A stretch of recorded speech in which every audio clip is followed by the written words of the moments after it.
Hello, this is S.J. Voces and I am John Bosco. Surely you have almost certainly met someone brilliant, truly brilliant, original, dynamic, enthusiastic, able to guide others on amazing projects that give great results and are really useful for a wide variety of people. Being a Christian has a lot of that. To pursue a project, to embark on something that is personal and at the same time collaborative. And this collaboration lies at the heart of the church. Watch out. The church has always been criticized. So too at the time of St. Ignatius, with even more force than now. The Christian then had two options: to set up a project for his own measure, like Luther and Calvin, or to seek a balance between the personal and the ecclesiastical project. St. Ignatius achieved this balance thanks to his very fine sense of church. The thing was not only to have a great idea, but to accompany it with enough humility to make it available to the church. There are two moments in the life of St. Ignatius in which this can clearly be seen. After arriving in Jerusalem, where he believed it was God's will for him to remain forever, the church there told him that he had to leave. And St. Ignatius was clear.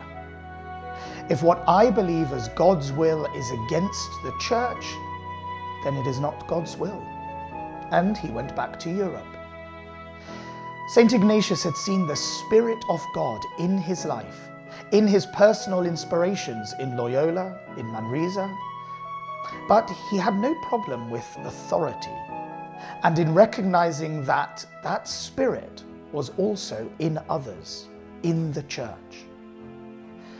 St. Ignatius desired the approval of the church for all his projects, because he knew that this approval was the guarantee that he did not deceive himself, that his pride had not blinded him and turned him away from Christ.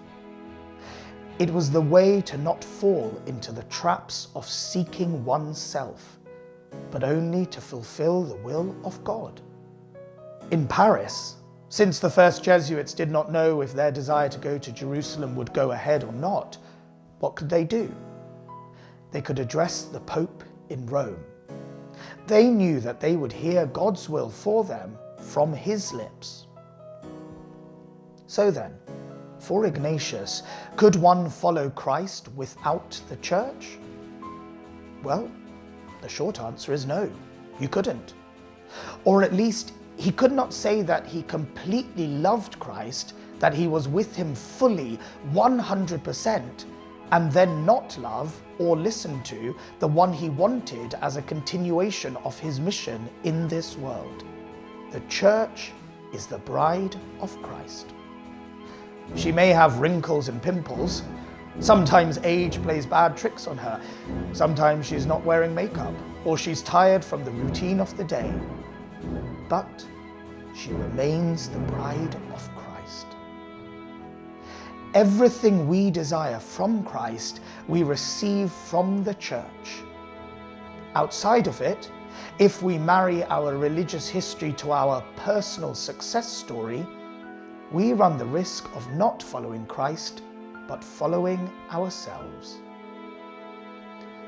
Today, I don't know if things are more or less complicated, but like Ignatius, I want to follow Christ. Fulfill the will of God in my life with the impulse of the Spirit in the church. And you?